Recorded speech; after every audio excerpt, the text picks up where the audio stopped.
everyone, welcome back to JK Exemplified. So we discussed about Supreme Court in the last lecture. So in this lecture, let's start with the High Court. So see, High Court, just like Supreme Court जो था, that was highest court in India, और इसकी territorial jurisdiction जो थी, that was all over the territory of India. और Supreme Court जो है, sorry, और High Court जो है, it is the highest court in states. ठीक है, और इसकी टेरिटोरियल ज्यूरिसडिक्शन जो है वहीं तक है जहाँ पे स्टेट की टेरिटोरियल बाउंड्री है. ये दो चीजें आपको याद रहनी चाहिए. और थोड़ा हिस्टोरिक ओवरव्यू देख लेते हैं कि हिस्ट्री में कैसे कब सेटअप हुआ. सो 1862 में पहली बार हाई कोर्ट एस्टैब्लिश हुआ था in the provinces of British provinces of Calcutta, Bombay and Madras. ठीक है, obviously it was established by British, जिनके अपने पर्पसेस थे. इंडिया में जो मॉडर्न लॉ है that was brought by Britishers only, जो आप मॉडर्न इंडियन हिस्ट्री में पढ़ेंगे. और 1866 में इलाहाबाद हाई कोर्ट एस्टैब्लिश किया गया. और जब तक इंडिपेंडेंस मिली तब तक ऑलमोस्ट हर एक ब्रिटिश इंडियन प्रोविंस के एक हाई कोर्ट प्रेजेंट था. ठीक है, और पहले जब ओरिजिनल कॉन्स्टिट्यूशन जो था उसके under each state had only one high court. ठीक है, यानी कि हर स्टेट के लिए एक हाई कोर्ट था. But 7th constitutional amendment act के अंडर एक हाई कोर्ट को जुरिसडिक्शन एक से ज्यादा स्टेट्स में, यानी कि 2-3 स्टेट्स में, या एक स्टेट एक यूनियन टेरिटरी या 2-3 यूनियन टेरिटरीज की जुरिसडिक्शन दी गई. For example Jammu Kashmir high court जो है, it is also overseeing the judicial matters of the union territory of Ladakh. ठीक है, सो ये इंपॉर्टेंट है. टेरिटोरियल जुरिसडिक्शन जैसे मैंने आपको बताया, coterminous with the territory of state और यूनियन टेरिटरी. अभी करंट स्टेटस क्या है? We have 25 high courts. ठीक है, और इनमें से 3 की जो है वो कॉमन जुरिसडिक्शन है, जिसमें से एक है जम्मू कश्मीर और लद्दाख. बाकी आपको जानने की जरूरत नहीं है. कंपोजिशन, यहाँ पे chief justice of high court होंगे और बाकी जजेस. नंबर ऑफ जजेस जो हैं it is as per wishes of president. ठीक है, अपॉइंटमेंट बाय प्रेसिडेंट हम एज्यूम करेंगे क्योंकि स्टेट के एग्जीक्यूटिव हेड गवर्नर है तो वही अपॉइंट करेंगे, बट ऐसा नहीं है. It is the president who appoints the chief justice and the जजेस of the high court. Chief justice of high court को अटेम्प्ट करने के लिए president seeks advice of chief justice of India plus जो governor of concern state. यानी कि CM PM in सब का कोई रोल नहीं है, जैसा हमने सुप्रीम कोर्ट के केस में भी देखा. फॉर अपॉइंटिंग अदर जजेस of high court he consults chief justice of high court, chief justice of India and governor. ठीक है, ये ओरिजिनल कॉन्स्टिट्यूशन में स्टिपुलेट किया गया था. बट सेकंड और थर्ड जजेस केस के बाद में कॉलेजियम सिस्टम जो था वो यहाँ पे भी अप्लाई कर दिया गया. यानी कि सीजीआई को अपने साथ में कुछ सीनियर जजेस of high court, supreme court को कंसल्टेशन भी लेनी पड़ेगी अपनी कंसल्टेशन के लिए. ओके, सो क्वालिफिकेशन, सी मैंने जैसे बताया था कंपैरेटिव एनालिसिस जो है वो रहेगा, और सुप्रीम कोर्ट के जज और हाई कोर्ट के जजेस में बहुत सारी सिमिलैरिटीज हैं. Qualification, should be citizen of India, then should have held judicial office for 10 years. यानी कि कोई ना कोई जुडिशियल ऑफिस, डिस्ट्रिक्ट जज रहने चाहिए, सेशन जज रहने चाहिए, एडिशनल डिस्ट्रिक्ट जज रहने चाहिए. ओके, या फिर एडवोकेट होने चाहिए फॉर 10 years. वहां पे जज 5 साल के लिए हाई कोर्ट के होते तो भी क्राइटेरिया था, बट यहाँ पे 10 years है. और डिस्टिंग्विश्ड जूरिस्ट जो सुप्रीम कोर्ट के लिए एलिजिबल थे यहाँ पे नहीं है. तो ये आपको याद रहना चाहिए. ऑब्वियसली जितने भी इंपॉर्टेंट ऑफिसर्स हैं they have to undertake an oath. और ओथ जो है वो गवर्नर दिलवाते हैं. टेन्योर फिक्स नहीं है, मिनिमम एज भी फिक्स नहीं है, जैसे वहां पे सुप्रीम कोर्ट के केस में था, यहाँ पे भी फिक्स नहीं है minimum age. Secondly tenure is also not fixed, but less than 62 years of age तक कैन एक्ट एज अ जज. ठीक है, अब रिमूवल जो प्रोसेस है, पहले तो एक तो वो रिजाइन कर सकते हैं by writing to the president. Removal का जो प्रोसेस है again it is by the president only. He can resign to president, और अगर रिमूवल का प्रोसेस हो, इम्पीच करने का प्रोसेस हो, then it's in the same manner and grounds as जज ऑफ सुप्रीम कोर्ट. यानी कि वही दोनों हाउसेस के स्पेशल मेजोरिटी चाहिए होगी और 100 नॉमिनीज चाहिए होंगे. देन कमेटी बिठाई जाएगी 3 मेंबर्स की. अगर वो ये सब प्रोसेस होंगे then bill would be sent to president, जहाँ पे उनकी एसेंट जरूरी होगी. ठीक है, और ट्रांसफर के केस में भी सीट वेकेंट हो सकती है. उस केस में भी they will need to appoint new जजेस. और क्योंकि सुप्रीम कोर्ट का एक ही बेंच है तो there is no issue of transfer, but high court में inter high court transfer is there. So उसके लिए प्रेसिडेंट आफ्टर कंसल्टिंग सीजीआई। और थर्ड जजेस केस ने कहा था कि सीजीआई की जो कंसल्टेशन होगी that would be consultation of CGI plus 4 senior most जजेस and chief justice of 2 high courts, एक जहां से ट्रांसफर हो रही है और दूसरी जहां पे ट्रांसफर होगी। Okay, so next is independence of high court. See बिल्कुल सेम है ये as compare to independence of supreme court, so मैं नहीं पढ़ा रहा, वहां से पढ़ लीजिए। एक जो डिफरेंस है, वहां पे जो एक्सपेंडिचर ऑफ सुप्रीम कोर्ट था that was charge on consolidated fund of India. यहाँ पे जो एक्सपेंडिचर ऑफ हाई कोर्ट है it is charge on the consolidated fund of state. ठीक है, यही एक डिफरेंस है। सो प्लीज पुराने वाला पढ़ लीजिए। अब जुरिस्डिक्शन एंड पावर्स जो हाई कोर्ट की हैं, अब इसमें एक चीज इंपॉर्टेंट है कि कॉन्स्टिट्यूशन में कोई इलेबोरेट प्रोविजंस नहीं दी गई हैं रिगार्डिंग हाई कोर्ट्स जुरिस्डिक्शन। ठीक है, बल्कि पार्लियामेंट और स्टेट लेजिस्लेटिव असेंबली को एम्पावर किया गया है कि वो उनकी जुरिस्डिक्शन और पावर्स को चेंज कर सकें विद द नीड। ठीक है, ये इंपॉर्टेंट चीज है। सुप्रीम कोर्ट की जो पावर्स एंड जुरिस्डिक्शन थी they were very clearly defined in constitution, जबकि यहाँ ऐसा नहीं है। सो पावर्स आती कहाँ से? Present jurisdiction and powers of high court are determined by, एक तो कॉन्स्टिट्यूशन में भी कुछ प्रोविजंस हैं, इलेबोरेट नहीं है बट प्रोविजंस हैं। Second is acts of parliament, third is acts of state legislative, third is Indian penal code की प्रोविजंस, सिविल प्रोसीजर कोड की प्रोविजंस, क्रिमिनल प्रोसीजर कोड की प्रोविजन। अब एक बार डिफरेंस देख लेते हैं हल्का सा कि आईपीसी क्या है। So IPC basically determines crime and punishment. ठीक है, यानी कि क्या एक्ट है that would be considered a crime और उसके लिए पनिशमेंट क्या होगी, this is what IPC determines. ठीक है, इतना एग्जाम के लिए जानना। और सिविल प्रोसीजर कोड जो है वो हमें बताता है कि procedure of civil trials. Civil trials मैंने आपको पहले ही बताया, वो केसेस जहां पे क्राइम इन्वॉल्व नहीं है बट एक दूसरे के अगेंस्ट कुछ कंपनसेशन सीख कर रहे हैं या फिर फैमिली डिस्प्यूट्स हैं, टैक्स डिस्प्यूट्स हैं। ठीक है, इस केसेस में आता है। और criminal procedure determines procedure of criminal trials, यानी कि क्रिमिनल ट्रायल्स कोई चल रहा है एक कोर्ट में तो वहां पे क्या प्रोसीजर फॉलो करना है, किस तरह से कौन कौन से सबूत वहां पे माने जाएंगे, कौन कौन से विटनेसेस वहां पे एक्सेप्टेबल होंगे, ये सब चीजें आईपीसी, सीपीसी और सीआरपीसी के अंडर आती हैं। Okay, I hope this is clear. Now powers are quite similar, कुछ ही डिफरेंसेस हैं। सो जो डिफरेंसेस हैं I will be stressing on those only. पहला, जैसे कि supreme court was highest court of appeal for whole of India, it is the highest court of appeal in a state. ठीक है, protector of fundamental rights, जैसे हमने देखा कि वहां पे आर्टिकल 32 के अंडर रिट्स थी, यहाँ पे आर्टिकल 226 के अंडर रिट्स है। ठीक है, very important. Then original jurisdiction, original मतलब जहां पे आप you can directly approach high court for abridgement of those of your rights और प्रोविजंस। ठीक है, पहला तो matters related to admiralty, for example laws related to navigation in territorial waters, यानी समुद्र में जो लॉज हैं उनकी ब्रेकिंग पे जो कोस्टल स्टेट होंगी नियर बाय, वहां के हाई कोर्ट की जुरिस्डिक्शन फॉलो होगी। ठीक है, एडमिरलिटी का मतलब ये आपको समझ आ गया होगा। कंटेम्प्ट ऑफ कोर्ट हमने पहले ही देखा, डिसरिस्पेक्टिंग द कोर्ट, उसके रिलेटेड हर कोर्ट के पास पावर है। Dispute related to MP and MLA election, this is very important. सिर्फ आप अगर नॉर्मली पूछे तो आपको लगेगा कि एमपी का जो election that would be taken care of by supreme court, but ऐसा नहीं है। दोनों एमपी और एमएलए के जो इलेक्शंस है वहां पे हाई कोर्ट की जुरिस्डिक्शन है और ओरिजिनल जुरिस्डिक्शन। ठीक है, रेवेन्यू मैटर्स, फंडामेंटल राइट्स, और जो cases to be ordered from a subordinate court involving interpretation of constitution, जहाँ पे इंटरप्रिटेशन ऑफ कॉन्स्टिट्यूशन का इश्यूज इन्वॉल्व है, वहां पे they can ask subordinate courts to transfer cases to themselves. ठीक है, ये भी ओरिजिनल जुरिस्डिक्शन के बारे में है।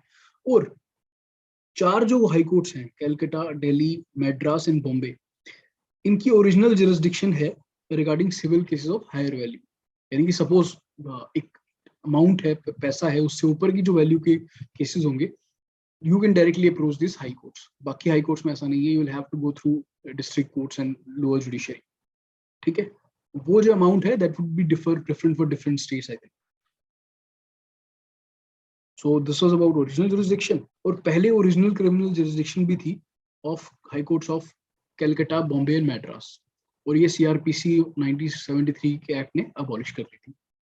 ठीक है, अब रिट जुरिसडिक्शन हमने डिस्कस किया है फंडामेंटल राइट्स के टाइम पे, आर्टिकल 226 में अवेलेबल है, और this is wider than that of supreme court. क्यों? क्योंकि सुप्रीम कोर्ट सिर्फ फंडामेंटल राइट्स के वायलेशन के लिए रिट्स इशू कर सकता है, बट हाई कोर्ट जो है that can issue Ritz for violation of ordinary rights, constitutional rights, everything. ठीक है, सो it is much wider, and writ jurisdiction of both Supreme Court and High Court is part of basic structure as per Supreme Court. ठीक है, so I hope this is clear. Appellate jurisdiction यानी कि lower के court से आप higher court में आप appeal के लिए जुरिसडिक्शन जो है, so जो अपनी जुरिसडिक्शन में लोअर कोर्ट्स हैं वहां से अपील आती है इनके पास में, और दोनों सिविल या क्रिमिनल केसेस के लिए आती है. अब सिविल मैटर के लिए देखते हैं क्या प्रोविजंस हैं. appeals from orders of district courts या additional district courts या other subordinate courts, अगर एक stipulated limit है सिविल में, मॉनिटरी लिमिट जो है, फॉर एग्जांपल इन्होंने लिमिट रखी है कि कोई भी केस अगर 1 करोड़ से ज्यादा का होगा so that has to be transfer to us. ठीक है, सो ये लिमिट मॉनिटरी लिमिट है, यानी कि हाई वैल्यू केसेस जहां पे स्टेक्स काफी ज्यादा हैं, that supreme court, that high court can receive as appeal. ठीक है, then Calcutta high court, Bombay high court और मद्रास हाई कोर्ट के पास प्रोविजन है इंट्रा कोर्ट अपील्स के लिए.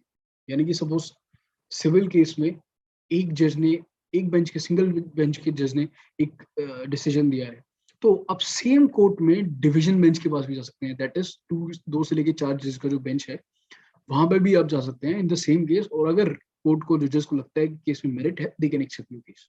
और अपील्स जो डिसीजन या एडमिनिस्ट्रेटिव डिसीजन के लिए या फिर ट्राइब्यूनल्स के लिए है, वो डिवीजन बेंच के पास जा सकते हैं. ट्राइब्यूनल्स हम आगे पढ़ेंगे. और क्रिमिनल मैटर्स के लिए, यानी कि सेशन और एडिशनल सेशन कोर्ट से अगर 7 साल से ज्यादा की इम्प्रिजनमेंट है तो अपील कर सकते हैं. और डेथ सेंटेंस जो भी होगा that has to be confirm by high court. ये 2 इंपॉर्टेंट चीजें हैं, यानी कि अनकंडीशनल अपील नहीं है, there has to be some condition, case का मेरिट होना चाहिए. सुपरवाइजरी जुरिसडिक्शन यानी कि सुपरवाइज करना, how the functioning of the lower courts या ट्राइब्यूनल्स है इन द टेरिटोरियल जुरिसडिक्शन, इसमें मिलिट्री कोर्ट्स नहीं आएंगे. ठीक है, ये इंपॉर्टेंट चीज है. और सुओ मोटो अपने आप कर सकते हैं, किसी को अपील करने की जरूरत नहीं है. Court can on its own initiate the proceedings. ठीक है, सुओ मोटो का मतलब होता है ऑन इट्स ओन. ठीक है, और ये एक एक्स्ट्रा ऑर्डिनरी पावर है. इसका मतलब है कि आप स्टेट में जितने भी कोर्ट्स या ट्राइब्यूनल्स हैं, सबके ऊपर you have authority, you can control these courts, and it is said कि it has to be used most sparingly. So यहाँ पे आपके लिए इस टॉपिक में इंपॉर्टेंट है कि हर एक कोर्ट में है और सुओ मोटो कर सकता है, और एक्सेप्शन क्या है, मिलिट्री ट्राइब्यूनल्स.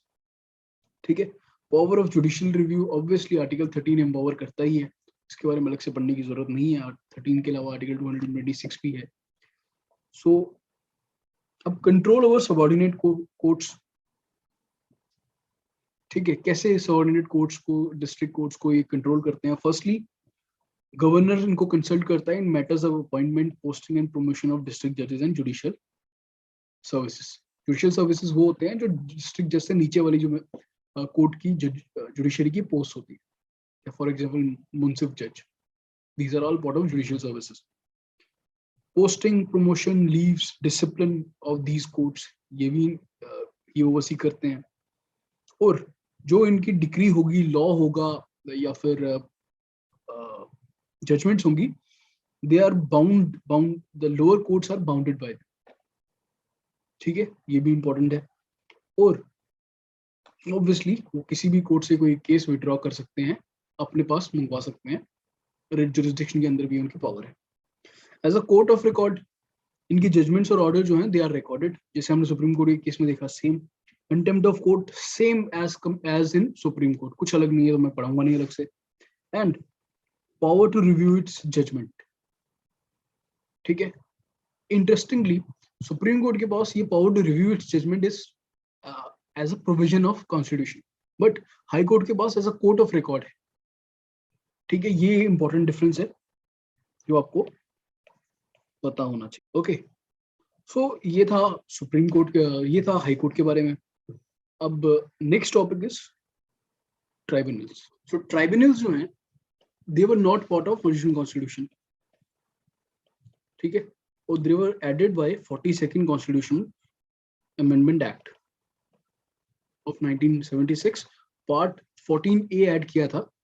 और सबसे पहले एक बार थोड़ा समझ लेते हैं कि इनका रैशनल क्या है, यानी कि रीजन क्या है इनको फॉर्म करने का। पहला तो रिड्यूस बर्डन ऑन जुडिशरी। देखिए, Indian judiciary is one of the most stressed judiciary in the world, और more than 4 crore pending cases हैं, ठीक है, 4 करोड़ से ज्यादा पेंडिंग केसेस हैं, और इसके कारण जस्टिस है दैट इज डिलेड, और you must have heard the dictum that justice delayed is justice denied, ठीक है। सो जुडिशियल प्रोसेस जो है it's very slow, judiciary is very burdened. Secondly, there are cases जहाँ पे एक्सपर्ट ओपिनियन चाहिए,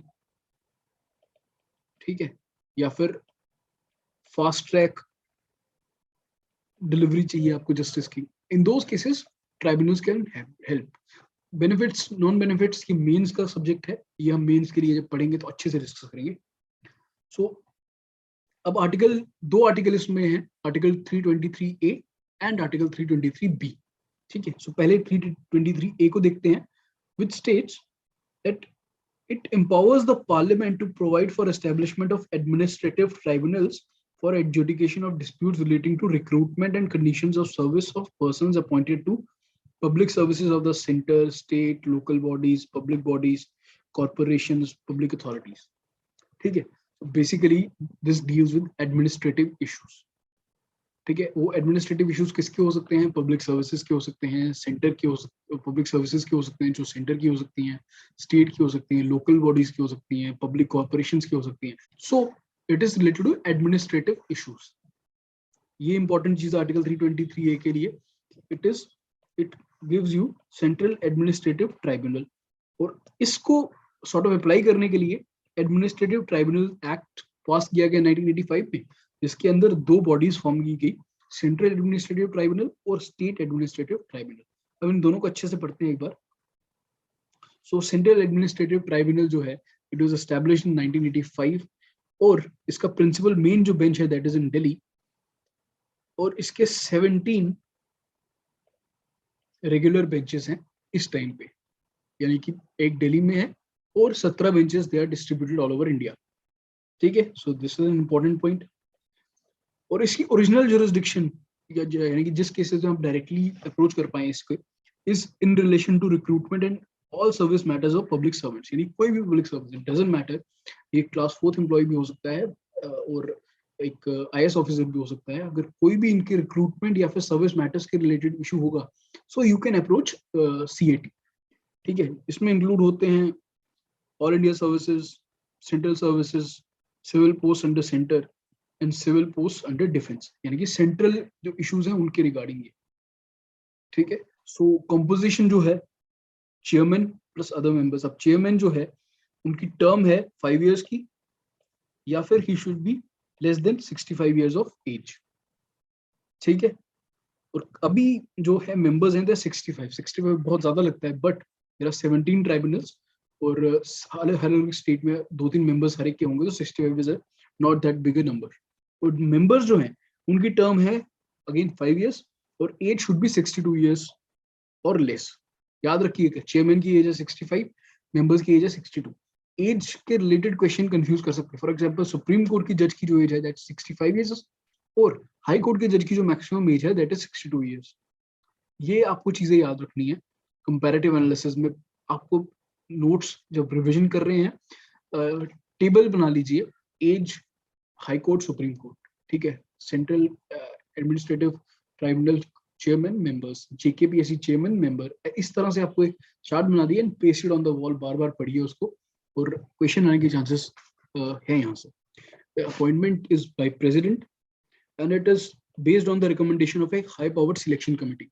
एक और इंपॉर्टेंट टॉपिक जो आपको याद रखना है कि कुछ पोस्ट हैं जहाँ पे हाई पावर्ड सिलेक्शन कमेटी या सिलेक्शन कमेटी एग्जिस्ट करती है, हम धीरे धीरे आगे पढ़ेंगे और कहाँ कहाँ एग्जिस्ट करती है। और आपको वो भी याद रखना है कि वहां पे कौन कौन उसके मेंबर्स हैं, ठीक है। और ये जो है it is headed by sitting जज ऑफ सुप्रीम कोर्ट, और प्रोमिनेंट ज्यूरिस्ट वगैरह इसके पार्ट रहते हैं, ठीक है, who is nominated by chief justice of India. ये बेसिक चीजें आपको याद रखनी है। सो अब प्रोसीजर क्या फॉलो करते हैं ये? सो पहली बात तो they are not bound by procedure laid by civil procedure code of 1908, ठीक है। हमने सिविल प्रोसीजर कोड क्या है वो देख लिया, यानी कि उससे बाउंड नहीं है, वहां पे जो चीजें दी हुई हैं they don't apply to this particular tribunal. Secondly, they are guided by principle of natural justice, ठीक है। Principle of natural justice is basically a concept it says that एक इंसान को जब जुडिशियल प्रोसीडिंग्स हो रही हैं, so he has to be given adequate notice, fair hearing and unbiased procedure, यानी कि he should be given time to prepare for his representation. Secondly, hearing process जो है, he should be given equal opportunity, he should be given legal representation if he cannot afford one, ठीक है। ये सब चीजें he should be ensured, और procedure जो set किया हुआ है that should be followed, and unbiased यानी कि impartial behavior होना चाहिए of judges, of advocates toward a particular person, ठीक है। So this is what motivates the central administrative tribunal, और काफी सारे ट्राइब्यूनल्स हैं they work on this principle only. For example national green tribunal जो है that is also based on principle of natural justice, ठीक है। सो अब appeal जो ओरिजिनल प्रोविजंस थी ट्राइब्यूनल्स की, it was said to be कि आप सीधा सुप्रीम कोर्ट में जा सकते हैं, बट चंद्र कुमार केस 1997 में सुप्रीम कोर्ट ने कहा कि जो रिस्ट्रिक्शन है on jurisdiction of high court, यानी कि आप हाई कोर्ट की जुरिस्डिक्शन को रिस्ट्रिक्ट कर रहे हैं एक तरह से, ओरिजिनल जुरिस्डिक्शन को, कि एक इंसान हाई कोर्ट नहीं अप्रोच कर सकता, उसको सुप्रीम कोर्ट जाना है, ठीक है। So that is unconstitutional. Why? Because judicial review is the basic structure of the constitution, और उन्होंने ये कहा कि इट इज मैंडेटरी कि जो भी अपील्स होंगी they are to be laid down before division bench of high court. So ये इंपॉर्टेंट है। अब जैसे सेंट्रल एडमिनिस्ट्रेटिव ट्राइब्यूनल था for issues related to central employees, administrative tribunal act of 1985 ने स्टेट एडमिनिस्ट्रेटिव ट्राइब्यूनल के लिए भी एम्पावर किया। इंपॉर्टेंट चीज है कि सेंट्रल गवर्नमेंट ही एस्टैब्लिश करेगी, ठीक है, on request of concern state, establish by central government only, ठीक है।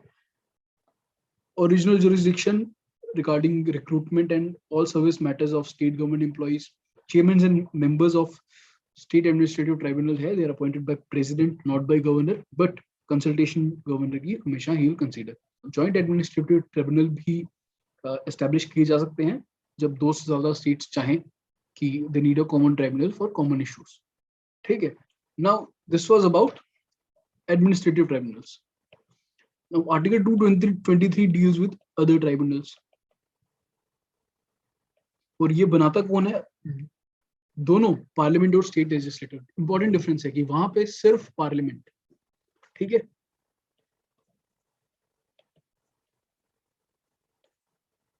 बट यहाँ पे दोनों पार्लियामेंट और स्टेट लेजिस्लेटिव की कंकरेंट जुरिस्डिक्शन है, ठीक है।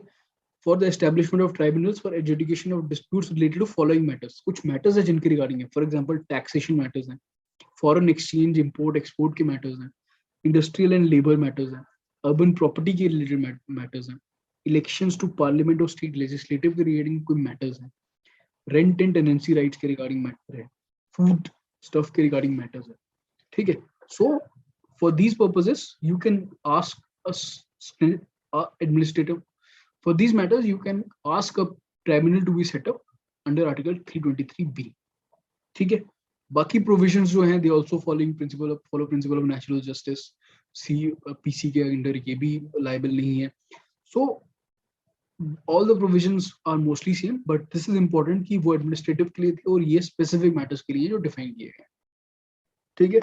और अगेन चंद्र कुमार केस में कहा था कि judicial remedies are available against the order of the tribunal, और पहले आपको हाई कोर्ट में जाना है, दैट इज मैंडेटरी, ठीक है। So this was about tribunals. Now let's look into the subordinate courts, the lower judiciary. As far as subordinate courts are concerned, हम पहले तो हायरार्की देख लेते हैं कि स्टेट में कैसे हायरार्की रहती है ऑफ दीज कोर्ट्स।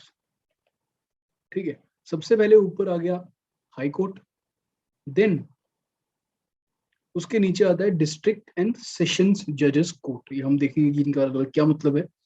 और अगर सपोज क्रिमिनल केस है तो वो जाएगा चीफ जुडिशियल मजिस्ट्रेट हायरार्की में उनसे नीचे, और उसके नीचे जुडिशियल मजिस्ट्रेट कोर्ट।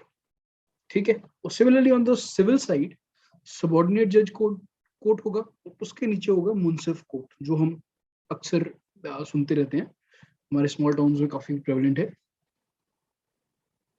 ठीक है, सो अब ये देखते हैं डिस्ट्रिक्ट और सेशंस कोर्ट जज में क्या डिफरेंसेस है। अगर सपोज सिविल केस होगा तो उस टाइम पे जज डिस्ट्रिक्ट कोर्ट में प्रिसाइड करेगा, he would be called district जज, और क्रिमिनल केसेस के लिए सेशंस जज होगा। ठीक है, सो ये डिफरेंस आ गया दोनों के बीच में, डिस्ट्रिक्ट और सेशंस कोर्ट के जजमेंट जजेस के बीच में। सेकंड, डिस्ट्रिक्ट कोर्ट जो है वो हाईएस्ट कोर्ट इन डिस्ट्रिक्ट। सेकेंडली, ओरिजिनल और एपिलेट ज्यूरिसडिक्शन जो है इनकी, वो बोथ सिविल और क्रिमिनल केसेस में एग्जिस्ट करती है। नाम का डिफरेंस हमें समझ आ गया। और डिस्ट्रिक्ट जज जो है, he also acts as an administrative officer and has supervisory powers over subordinate courts। ठीक है, ये चीज आपको जानना जरूरी है, सबऑर्डिनेट कोर्ट्स के ऊपर सुपरवाइजरी पावर है। और he can also impose death penalty, क्योंकि हमने देखा जब हाई कोर्ट के पास कोई डेथ पेनल्टी जाती है फ्रॉम सेशंस कोर्ट, तो उनको वेरीफाई करना होता है, they have a natural right to appeal to high court. ठीक है, सो अब इसके नीचे वाला देखते हैं कि सबऑर्डिनेट, सिविल साइड पे सबऑर्डिनेट कोर्ट है। तो सबऑर्डिनेट कोर्ट की जो है, there is unlimited pecuniary power. Pecuniary power का मतलब ये है कि पहली बात तो pecuniary power is related to money. ठीक है, यानी कि मॉनिटरी पनिशमेंट। और अनलिमिटेड पिक्यूनियरी पावर का मतलब है कि वो किसी भी अमाउंट की पनिशमेंट इम्पोज कर सकते हैं और किसी भी अमाउंट का केस ही कैन हियर। ठीक है, so on the other hand जो चीफ जुडिशियल मजिस्ट्रेट का कोर्ट है एट द सेम लेवल, वहां पे क्रिमिनल केसेस जज किए जाते हैं जिनकी पनिशमेंट जो है that is up to 7 years। 7 साल के जो केसेस है वहां पे किए जाते हैं। उसके ऊपर वाले जो केसेस है वो डिस्ट्रिक्ट, वो सेशंस कोर्ट में जाते हैं। ठीक है, सिमिलरली सिविल साइड पे देयर इज मुंसिफ कोर्ट, और वहां पे जो cases of small pecuniary stake है, यानी कि जिनमें कम अमाउंट है, जो amount state to state depend करता है, वो डिस्कस किए जाते हैं। और जुडिशियल मजिस्ट्रेट कोर्ट जो लोअर लेवल पे है, that is up to 3 years imprisonment, यानी 3 साल तक की सजा के जो मैटर्स होंगे वो जुडिशियल मजिस्ट्रेट कोर्ट में डिस्कस किए जाते हैं, हेयर किए जाते हैं। ओके, सो अपॉइंटमेंट का देख लेते हैं। डिस्ट्रिक्ट जजेस जो हैं, they are appointed by governor, और उनकी पोस्टिंग और प्रमोशन भी गवर्नर ही ऑर्डर करते हैं। और क्वालिफिकेशन जो है, he should not already be in the service of central और स्टेट गवर्नमेंट, स्टेट और सेंट्रल गवर्नमेंट के एम्प्लॉय नहीं होने चाहिए। एडवोकेट फॉर 7 years, 7 साल के लिए अगर एडवोकेट का एक्सपीरियंस है उनको, देन ही इज क्वालिफाइड। और हाई कोर्ट की रिकमेंडेशन जरूरी है। जो बाकी जजेस हैं, they are called as part of judicial services, और उनको भी गवर्नर अपॉइंट करता है, but in consultation with state PSC और high court. For example JKPSC also judicial services के एग्जाम कंडक्ट करती है, और वहां से वो सिलेक्ट करके रिकमेंड करते हैं कैंडिडेट्स को, जो गवर्नर अपॉइंट करते हैं with consultation with high court also. ठीक है, सो ये बेसिक सा प्रोविजन है। सो लोअर कोर्ट्स के लिए रिगार्डिंग इतना ही जानना काफी है। अब इसके आगे कुछ जो प्रोविजंस हैं, कुछ अथॉरिटीज हैं, कुछ लॉज है रिगार्डिंग जुडिशरी, वो हम डिस्कस करते हैं। First is national legal services authority. ठीक है, अब नेशनल लीगल सर्विसेज अथॉरिटी, जिसको नालसा भी कहते हैं, ये जो है, ये under legal services authority act के अंडर बनी है। और ये it seeks to provide free and competent legal services to weaker section, यानी कि हर एक इंसान जो है उसको रिप्रेजेंटेशन मिले, लीगल सर्विसेज मिले, whenever his rights are being violated, या फिर उनके कुछ इश्यूज हैं इन कोर्ट। ठीक है, यानी कि आर्टिकल 39A जो डीपीएसपी का पार्ट है, जहाँ पे फ्री एंड लीगल सर्विसेज की बात की जा रही है, उसको ये एक्ट इम्प्लीमेंट कर रहा है, फर्स्टली। सेकेंडली, आर्टिकल 22 अगर आप याद करें, जहाँ पे डिटेंशन के अगेंस्ट रूल्स थे वहां पे भी लीगल सर्विसेज इंश्योर करने का स्टेट के ऊपर लायबिलिटी थी, उसको भी ये इंश्योर कर रहा है। तो आपसे ये भी क्वेश्चन पूछ सकते हैं कि नालसा जो है वो कॉन्स्टिट्यूशन की कौन सी प्रोविजन को इम्प्लीमेंट कर रहा है, ठीक है। सो इस चीज को भी ध्यान में रखिएगा। और नालसा का जो फंक्शन है वो है to monitor working of programme under the legal services authorities act, ठीक है। एक्ट है, उसके अंदर जो प्रोविजंस हैं, प्रोग्राम्स हैं, उनको इम्प्लीमेंट करने की, एग्जीक्यूशन को ओवरसी करना, plus to form policies, to form regulations for overseeing those particular provisions. अब स्ट्रक्चर देख लेते हैं कि स्ट्रक्चर क्या है। नेशनल लेवल पे देयर इज नालसा, ठीक है। अब हर एक स्टेट में स्टेट लीगल सर्विस अथॉरिटी होगी, हर एक हाई कोर्ट में भी high court legal services committee होगी जो इंश्योर करेगी कि जो भी अपना केस लेकर हाई कोर्ट में आ रहा है उसको प्रॉपर रिप्रेजेंटेशन मिले। अगर सपोज वीकर सेक्शन से है तो he must get the due representation. District में डिस्ट्रिक्ट लीगल सर्विस अथॉरिटी होगी, हर एक तालुक में there would be taluk legal service authority. Taluk is like sub division, ठीक है, या तहसील या सब डिवीजन टाइप का। सुप्रीम कोर्ट में भी लीगल सर्विस कमेटी एक सेटअप की गई है, all to ensure that NALSA की जो पॉलिसीज और डायरेक्शंस हैं दे आर गिवन इफेक्ट, ठीक है। So this is important. NALSA क्या करता है, it lays down policies, principle, guidelines and frames effective and economical schemes for state legal service authority, ठीक है। सो अब जो डिफरेंट बॉडीज हमने अभी डिस्कस की, state legal service authority, district legal service authority, high court legal service committee, इन सब के फंक्शंस क्या हैं। पहला, free and competent legal services, ये लोक अदालत भी सेट करते हैं। लोक अदालत के बारे में नेक्स्ट टॉपिक वही है, उसके बारे में पढ़ेंगे। Organise legal awareness camp, because legal literacies अगर ज्यादा होगी तो लोगों को ज्यादा अपने राइट्स के बारे में पता चलेगा और जुडिशियल जो रेमेडी है that would be much more effective. अब इनके अंदर एलिजिबल कौन कौन है, सर्विसेज कौन कौन कर सकता है। पहला तो देखिए, जो भी वल्नरेबल सेक्शंस हैं they would all be covered, ठीक है। उसमें कौन से आते हैं, आप सोसाइटी में अगर आप सोचें तो कौन कौन होगा।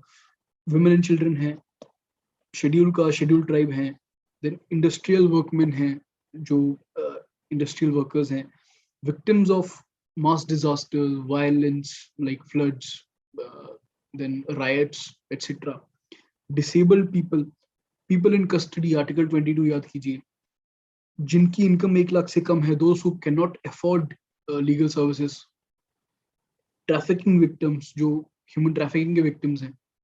सो ये ब्रॉडली आपको पता होना चाहिए। You never know, they might ask you question की नालसा या फिर लीगल सर्विस अथॉरिटी एक्ट के अंडर एलिजिबल सेक्शंस कौन सी है।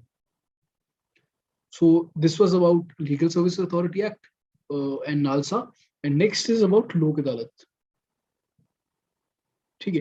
So लोक अदालत बेसिकली इट्स अ मैकेनिज्म जहां पे आप एमिकेबली, यानी कि समझौता कर सकते हैं, कॉम्प्रोमाइज कर सकते हैं किसी एक केस पे, ओके। और ये केस या तो सब्सिडाइज हो सकता है, यानी कि ऑलरेडी कोर्ट में आप लड़ रहे हो सकते हैं, या फिर प्री लिटिगेशन स्टेज में हो सकता है, यानी कि अभी आपने कोर्ट में गए नहीं है but you are planning on going to court, ठीक है। इन दोनों के केसेस में आप यू कैन अप्रोच लोकल अदालत, ठीक है। It is alternate dispute resolution mechanism, और इसका रीजन अगेन कोर्ट की जो वर्कलोड है उसको कम करना, इफेक्टिव और फास्टर जस्टिस की डिलीवरी, ये इसके पर्पसेस हैं। लीगल सर्विस अथॉरिटीज एक्ट के अंडर लोक अदालत को स्टैट्यूटरी स्टेटस मिला गया है। ये इंपॉर्टेंट चीज है कि कौन से एक्ट के अंदर लोक अदालत एस्टैब्लिश किए जाते हैं, ठीक है। यानी कि इसके अंदर जो स्टेट लेजिस्लेटिव सर्विस अथॉरिटीज हैं, डिस्ट्रिक्ट लेजिस्लेटिव सर्विसेज अथॉरिटीज हैं, they all can establish organise Lok Adalat, ठीक है।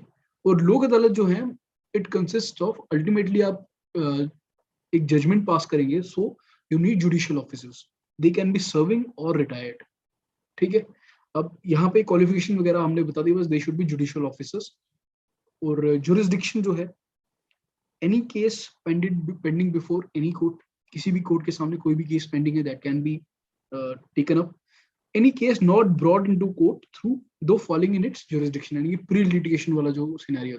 और एक और इम्पोर्टेंट चीज है कि इसकी जुरिस्डिक्शन से नॉन कंपाउंडेबल केसेस जो हैं वो एक्सक्लूड किए जाते हैं। नॉन कंपाउंडेबल केसेस कौन से होते हैं?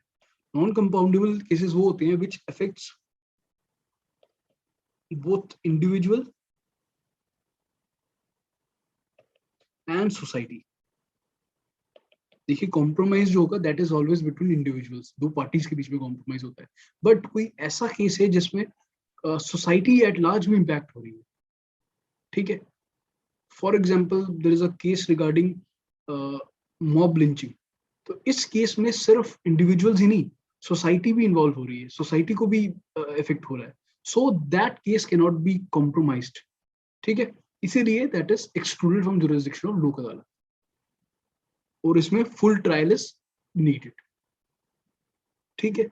सो नेक्स्ट इज पेंडिंग केस कब ट्रांसफर होता है टू लोक अदालत, अगर parties agree to settle it in, अगर दोनों पार्टीज एग्री करती हैं और उसके बाद एक पार्टी जो है वो एप्लीकेशन देती है कोर्ट को कि we want the court to be the case to be transferred, और कोर्ट की सेटिस्फेक्शन भी चाहिए, तीनों स्टेप्स अगर होंगे उसके बाद ही केस ट्रांसफर होगा, यानी कि दोनों अल्टीमेटली कॉम्प्रोमाइज है, एमिकेबल है, यानी कि दोनों parties have to be satisfied, they have to be ready.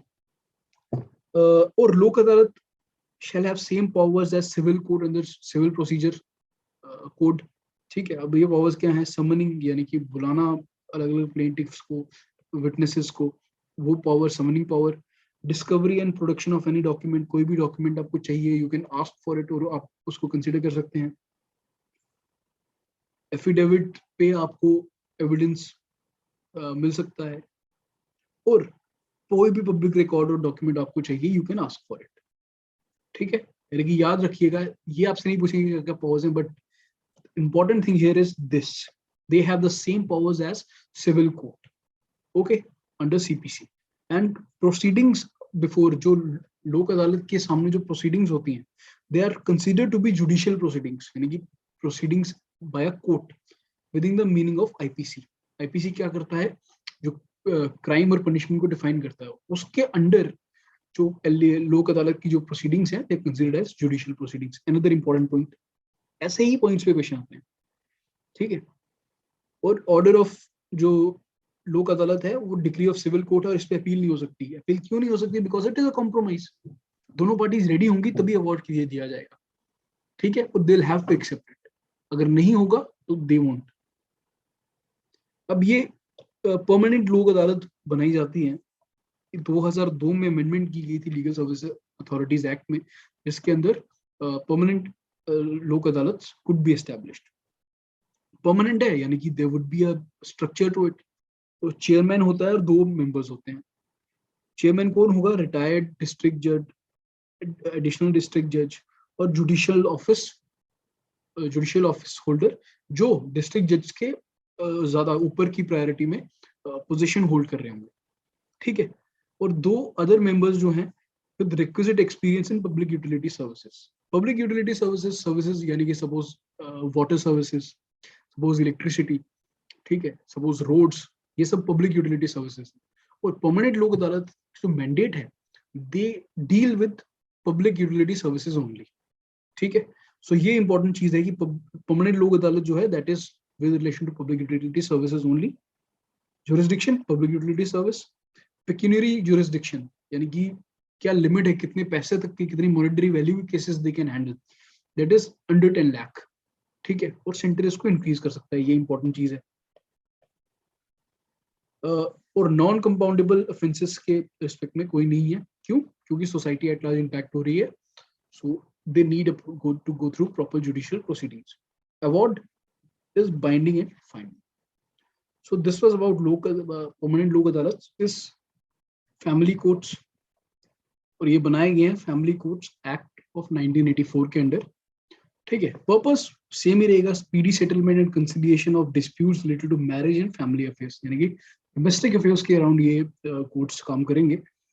और established by state government with consultation from high court, और स्टेट गवर्नमेंट के ऊपर ऑब्लिगेशन है to set up family code in every town city with population more than 1 million, ठीक है। ये चीज important fact है, यहाँ से क्वेश्चन पूछ सकते हैं। फिर स्टेट गवर्नमेंट बाकी एरियाज में भी बना सकती है अगर इसको जरूरी लगे कि जरूरत है वहां पे कोर्ट, फैमिली कोर्ट बनाने की, बट 1 मिलियन से ज्यादा के टाउन में they have to make it, ठीक है। अब जुरिसडिक्शन किन किन मैटर्स पे ये लोग जजमेंट देते हैं family court, that is matrimonial relief, यानी कि शादी में अगर कोई डिस्प्यूट है उसके रिगार्डिंग कोई चीज है, property dispute between spouses, husband wife के बीच में कोई प्रॉपर्टी के रिलेटेड डिस्प्यूट है, गार्डियनशिप ऑफ एन इंडिविजुअल या फिर कस्टडी ऑफ ए माइनर, किसी बच्चे की कस्टडी का इशू है पेरेंट्स के डाइवोर्स के बाद में, फिर maintenance of wife children and parents, अगर सपोज डाइवोर्स हो गया उसके बाद एलिमनी की इश्यूज हैं, मेंटेनेंस देनी है हस्बैंड को वाइफ को। और सबसे पहले जब केस फैमिली कोर्ट के पास आए तो कोर्ट को सबसे पहले रिकंसिलिएशन के लिए ट्राई करना है। जैसे नॉर्मल कोर्ट में भी अगर डाइवोर्स केसेस जाएं तो कोर्ट कहता है कि इस पीरियड के लिए you should try and stay under one roof, अगर कुछ नहीं होता then we will consider it, given कि वहां पे वायलेंट एक्ट्स ना हो रहे हो।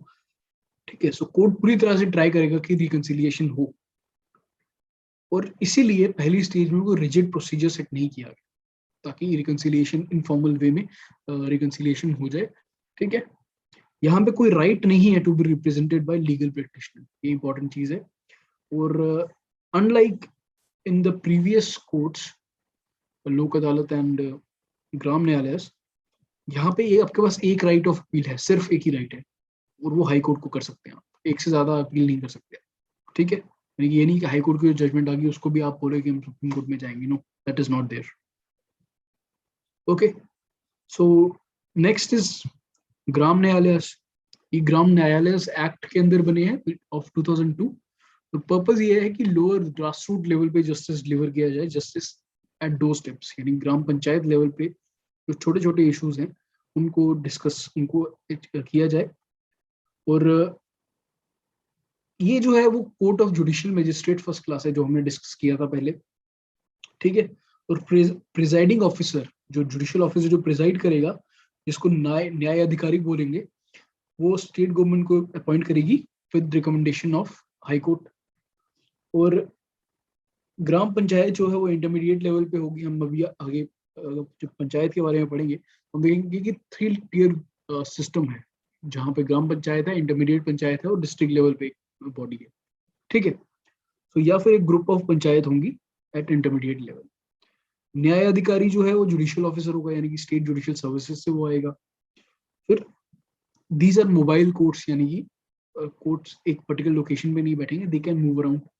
और दोनों क्रिमिनल और सिविल कोर्ट्स के जज करने की पावर है इनके पास, वेरी इंपॉर्टेंट पॉइंट।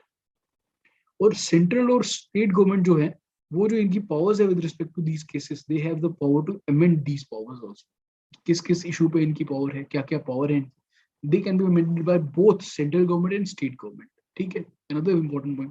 So ग्राम न्यायालय हैं, they follow summary procedure for criminal trial, which means कि जो केस स्टार्टिंग में ही एक फ्रिवलस केस लगे या फिर जो मेरिट डीम नहीं करता एक केस हियरिंग के, they can be dismissed in the beginning only.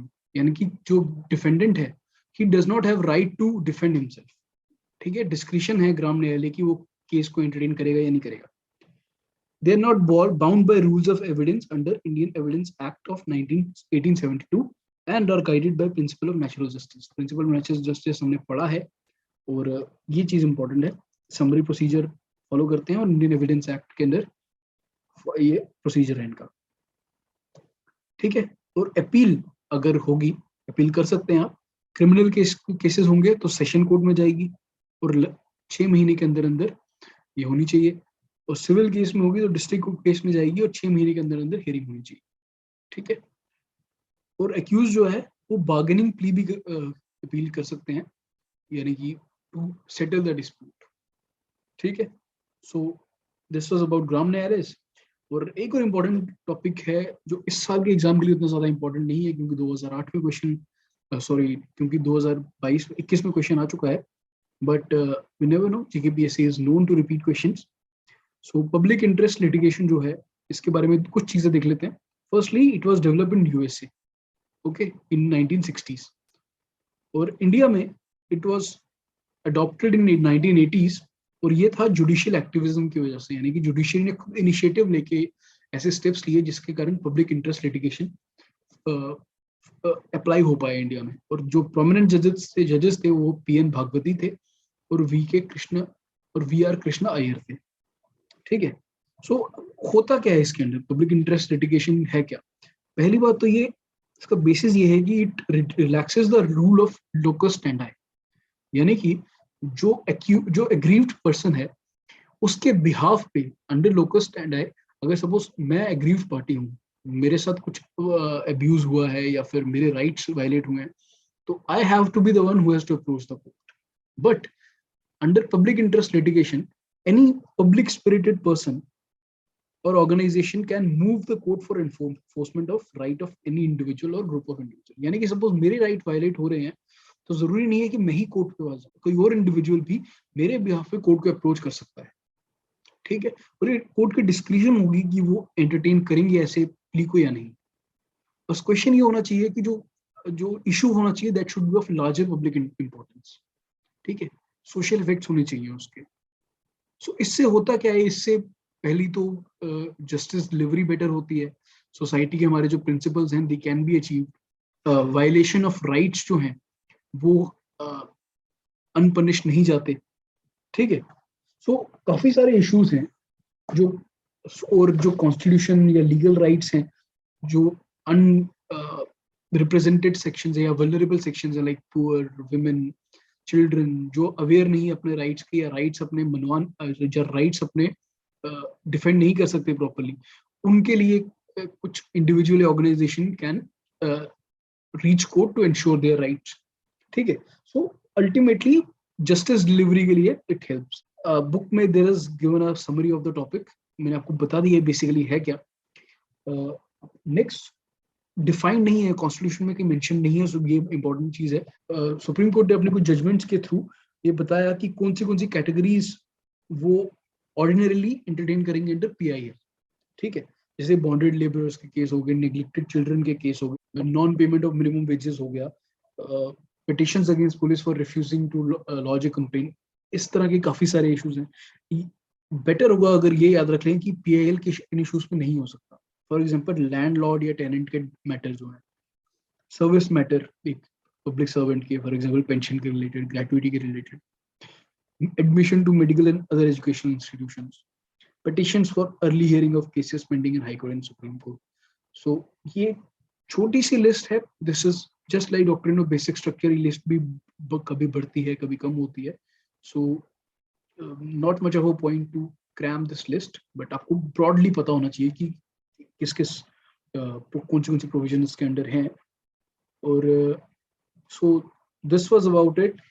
So in the next lecture, we'll be covering Parliament and state legislature.